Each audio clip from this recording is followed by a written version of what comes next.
பேசுகிறோம்னு வச்சுக்கோங்க. எப்போவுமே முருங்கரிசி அக்கா வந்து என்கிட்ட சண்டை போட்டு பேசினதே இல்லைங்க. நேற்று நான் ரொம்பவே கஷ்டப்பட்டேன். நீங்கள் என்னோட கமெண்ட்ஸில் என்கிட்ட பேசியிருக்காக ஒரு பொருள் வாங்கியிருக்காங்க, நீங்கள் நம்பரை போட்டு விட்டுருங்க. அந்த நம்பரை எடுத்து ஒருத்தவங்க கால் பண்ணி எனக்கு தெரிஞ்சு 10-15 பேர் இப்போ வந்து ஏமாற்றினாங்க, காசு வாங்கி ஏமாற்றிடுறாங்க. நான் தான் போடுறோம்ல அதிலே கீழே நம்பர் கொடுத்துருக்கேன். இந்த நம்பரில் மட்டுமே ஆர்டர் போட்டு வாங்கிக்கங்க.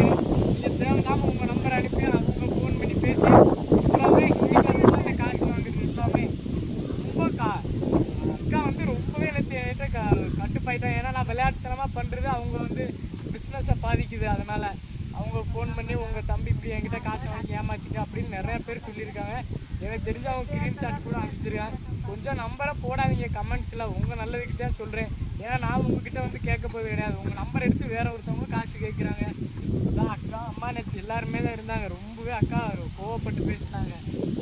என்ன பண்ணுறது நீங்கள்?